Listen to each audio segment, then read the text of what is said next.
سرخط خبرها. احتمال عقب‌نشینی ترامپ از جنگ ایران. رئیس جمهور آمریکا گفته که جنگ با ایران ممکن است به زودی پایان یابد. عملیات نظامی علیه ایران تقریباً به پایان رسیده است.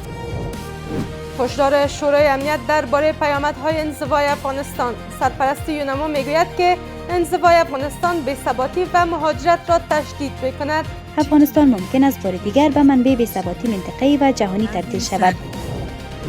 با تاکید امریکا بر آزادی شهروندان آمریکایی از بند امارت اسلامی، ایالات متحده هشدار داده آزاد نشدن شهروندان آمریکا پیامدهای بدی برای کشورها خواهد داشت. په ډیری مواردو کې د قانوني پروسې تر بشپړېدو وروسته په عادي ډول پروسس شوي دي.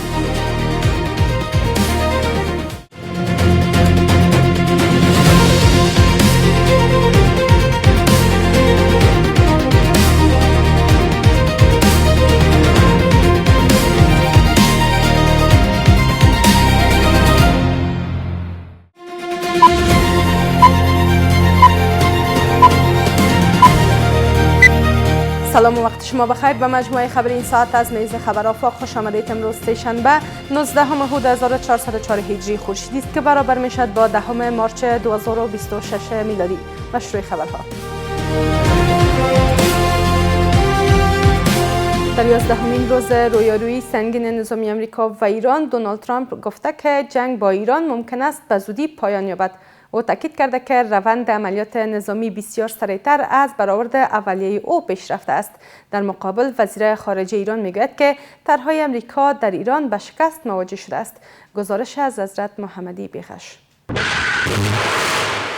جنگ میان ایران و آمریکا همچنان به شدت ادامه دارد. شعله‌های جنگ همه روزه در گوشه و کنار خاور میانه زبانه میکشد و هر روز قربانیان تازه‌ای از میان مردم میگیرد. در 11مین روز این رویارویی سنگین میان تهران و واشنگتن، دونالد ترامپ رئیس جمهور آمریکا با لحن نسبتاً آرام درباره ادامه جنگ سخن گفت. او در گفتگو با شبکه CBS از احتمال پایان جنگ آمریکا علیه ایران سخن زد. سخنانی که به نظر میرسد نشانه از تمایل واشنگتن برای عقب‌نشینی از این درگیری پرهزینه باشد. عملیات نظامی علیه ایران تقریباً به پایان رسیده است، چون که ایران بخش عمده از توان بحری، ارتباطی و دافع هوای خود را از دست داده و به همین دلیل جنگ عملاً رو به پایان است. ترامپ سپس در تروس سوشال به تنگه هرمز اشاره کرد، گذرگاهی که حدودی 20% نفت جهان از آن عبور می‌کند و از مهمترین مسیرهای دریایی به شمار می‌رود. او هشدار داد که اگر ایران برای توقف جریان انتقال نفت در این تنگه اقدام کند، ایالات متحده با قدرت بسیار شدید پاسخ خواهد داد. در مقابل، عباس عراقچی وزیر امور خارجه ایران در گفتگو با شبکه PBS گفت که جمهوری اسلامی تنگه هرمز را نبسته است. به گفته وی، به دلیل نبود امنیت در آن منطقه کشتی‌ها می‌ترسند و از این تنگه عبور نمی‌کنند. ما تنگه هرمز را نبسته ایم و مانع عبور کشتی ها نشده ایم، اما تجاوزات آمریکا و اسرائیل باعث ناامن شدن کل منطقه شده است. پیامدهای این وضعیت بسیار گسترده است، نه تنها برای ما بلکه برای کل منطقه و اکنون برای جامعه بین المللی. به همین دلیل نفتکش ها و کشتی ها از عبور از تنگه هرمز می ترسند. عراقچی در بخشی از سخنانش گفت که دشمنان ایران تلاش داشتند در مدت کوتاهی به اهداف خود از جمله تغییر حکومت دست یابند، اما در تحقق این برنامه ناکام ماندند. او گفت که طرح اولیه آمریکا شکست خورده و تلاش برای اجرای طرحهای دیگر نیز تاکنون نتیجه‌ای در پی نداشته است. آنها تلاش کردند به برخی اهداف خود برسند، اما شکست خوردند. فکر می‌کردند در عرض 2 یا 3 روز می‌تواند به تغییر حکومت برسند و یک پیروزی سریع و پاک به دست آورند، اما موفق نشدند. بنابراین به نظر من طرح اول آنها شکست خورد و اکنون در حال امتحان طرح‌های دیگری هستند، اما همه آنها هم شکست خوردند. شماری از آگاهان روابط بین الملل احتمال می‌دهند که رئیس جمهور آمریکا برای پرهیز از درگیر شدن در یک جنگ فرسایشی و طولانی با ایران در فکر پایان دادن به جنگ و تجاوز نظامی خود به تهران است. آنان میگویند که احتمالاً آمریکا و اسرائیل به گونه مشترک اعلام کنند که با دسترسی به اهداف اصلی خود از جمله تخریب مراکز هسته‌ای، موشکی، سیستم رادار، نیروی هوایی، دافع هوا و بمباران تمام مراکز نظامی و کشتن رهبر و سران نظامی ایران جنگ را متوقف می‌کنند. نشست شورای امنیت با محوریت حقوق بشر بعد تنش‌های اخیر میان افغانستان و پاکستان برگزار شد. سرپرست یونما هشدار داد که ادامه انزوای افغانستان میتواند بی‌ثباتی، مهاجرت گسترده و تهدیدهای هراس افغانی را افزایش دهد. او همچنین خواستار حل اختلاف میان کابل و اسلام آباد از طریق سیاسی شد. گزارش از نسترن امیری. حقوق بشر و تنش‌های اخیر میان افغانستان و پاکستان از محورهای اصلی نشست شب گذشته شورای امنیت به ریاست امریکا بود. سرپرست یونما هشدار داد که ادامه انزوای افغانستان میتواند بی‌ثباتی، مهاجرت گسترده و تهدیدهای هراس افغانی را افزایش دهد. جورجیت گانیون خواستار حل اختلافات میان کابل و اسلام آباد از طریق سیاسی شد و همچنین تاکید کرد که جنگ در خاورمیانه باعث افزایش قیمت کالاهای اساسی در افغانستان شده است. ادامه دور ماندن افغانستان از نظام بین المللی همچنان مسئله اصلی است. این وضعیت مانع رسیدگی کامل به موضوعات مانند خودکفایی اقتصادی، همکاری های امنیتی، تعهدات مبارزه با تروریسم، نگرانی های حقوق بشری و بحران بشردوستانه می شود. اگر به این مسائل رسیدگی نشود، افغانستان ممکن است بار دیگر به منبع بی‌ثباتی منطقه‌ای و جهانی تبدیل شود. در این نشست نمایندگان چین، روسیه، هند و بریتانیا با اشاره به تنش‌های اخیر میان افغانستان و پاکستان بر خویشتن‌داری دو طرف و حل اختلاف از طریق گفتگو تاکید کردند. آنان همچنین خواستار ادامه تعامل جامعه جهانی با افغانستان برای رسیدگی به بحران‌های انسانی و اقتصادی شدند. تشدید درگیری‌ها میان پاکستان و افغانستان باعث تلفات سنگین در هر دو طرف شده است. چین از این وضعیت عمیقاً نگران است و از دو طرف می‌خواهد هر چه زودتر آتش بس کنند. چین از طریق کانال‌های خود برای کاهش تنش‌ها میان افغانستان و پاکستان میانجیگری کرده و آماده است نقش سازنده خود را برای بهبود روابط دو کشور ادامه دهد.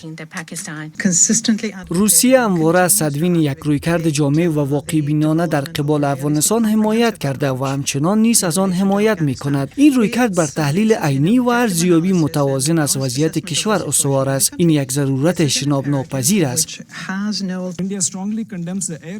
هند حملات هوایی را که نقض آشکار حقوق بین الملل، منشور سازمان ملل و حاکمیت کشورهاست به شدت محکوم می‌کند. برخی کشورها در حالی از اصول حقوق بین الملل و همبستگی اسلامی سخن می‌گویند که در ماه رمضان حملات هوایی انجام می‌دهند، حملاتی که باعث کشته شدن غیر نظامیان به ویژه زنان و کودکان می‌شود. این یک رویکرد متناقض است. بریتانیا از افزایش قابل توجه تنش‌ها میان افغانستان و پاکستان عمیقاً نگران است و خواستار کاهش تنش و از سرگیری مذاکرات میانجیانه شده است.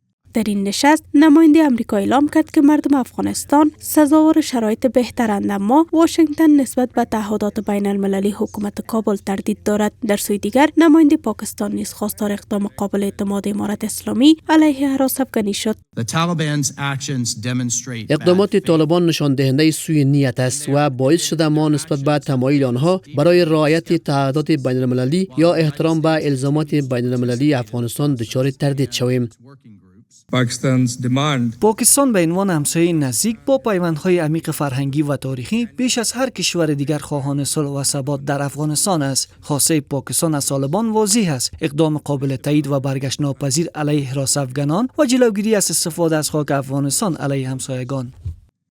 تاکنون امارت اسلامی درباره اظهارات اعضای شورای امنیت چیز نگفته است. همچنین در حاشیه نشست نمایندگان بیش از 10 کشور بر حمایت قوی از حضور سازمان ملل در افغانستان و تمدید کامل ماموریت یونما تاکید کردند و حقوق، کرامت و مشارکت برابر زنان و دختران افغان را برای صلح، ثبات و رفاه کشور ضروری دانستند. آدام بوهلر، نماینده ویژه ترامپ در امور رسیدگی به گروگانها، خواستار آزادی 3 شهروند امریکا از بند امارت اسلامی شده است. او هشدار داده که آزاد نشدن شهروندان امریکا پیامدهای بد برای کشورها خواهد داشت. در همین حال وزیر امور خارجه امریکا گفته که افغانستان در فهرست کشورهای قرار داده شده است که از بازداشت‌های نادرست حمایت می‌کند. وزارت امور خارجه امارت اسلامی از قرار گرفتن نام‌های افغانستان در فهرست کشورهای حامی بازداشت‌های غیرقانونی توسط ایالات متحده ابراز تأسف کرده است. این وزارت اعلام کرده که هیچ زندانی به عنوان وسیله برای چانه‌زنی گرفته نشده است و برخی افراد به اتهام نقض قوانین نافذه بازداشت شده‌اند که در بسیاری موارد پس از تکمیل مراحل قانونی به طور عادی آزاد شده‌اند. د افغانستان حکومت څرګندوي چې د هیڅ هیواد اتباع د معاملې د وسیلې په توګه نه دي نیول سوي. ځینې کسان د نافذه قوانینو د سرغړونې په تور نیول سوي دي چې په ډیری مواردو کې د قانوني پروسې تر بشپړېدو وروسته په عادي ډول خصوصي سوي دي. آدم بولر نماینده ویژه دونالد ترامپ در امور رسیدگی به گروگانها در پست در اکس خواستار آزادی 3 شهروند امریکا از بند امارت اسلامی شده است. آقای بولر با تاکید بر اینکه زمان آزادی 3 شهروند بیگناه امریکا که در حال حاضر در افغانستان در اسارت قرار دارند فرا رسیده است و تصریح کرده است که اسارت هیچ امریکایی برای واشنگتن قابل تحمل نیست. او هشدار داده است که عدم آزادی شهروندان امریکا پیامدهای بدی برای کشورها خواهد داشت. در همین حال وزیر خارجه امریکا گفته که افغانستان در فهرست کشورها قرار داده شده است که از بازداشت‌های نادرست حمایت می‌کند. مارکو روبیو بار دیگر ادعا کرده است که امارت اسلامی از طریق بازداشت شهروندان امریکایی تلاش می‌کند از واشنگتن امتیاز سیاسی به دست آورد. او همچنین از امارت اسلامی خواسته که تمامی شهروندان امریکایی زندانی در افغانستان از جمله دنیس کویل و محمود حبیبی را آزاد کند. چنین اظهارات فاقد مشروعیت حقوقی و سیاسی بوده و هدف آن اعمال فشار بر کابل و توجیه مداخله می باشد. امارت اسلامی افغانستان باید با روی دست گرفتن دیپلماسی فعال، حمایت منطقوی و انسجام داخلی از منافع ملی خود دفاع نماید. شمار از آگاهان سیاسی با اشاره به اینکه هر کشور بر اساس جرایم سیاسی و جنایی قوانین مشخص دارد میگویند که آزادسازی زندانیان امریکایی میتواند راهگشای تقویت روابط میان کابل و واشنگتن شود. در هیواد د جنایی جرمونو په اساس ځان دپاره قوانین لري مشخص. داسې په افغانستان کې د امریکا اتباع بندیان وي، حتما باید وي یا د جنایی یا د سیاسي جرمونو په تړاو نیول سوي. بهتره به دا وي که چېرته د دوی جرایم دومره درانده نه وي، د امریکې له لوري سره خبرې وسي. مسائل است که برمیگرده به قوانین و مقررات خود کشور افغانستان که هر خارجی باید در کشور رعایت کنه.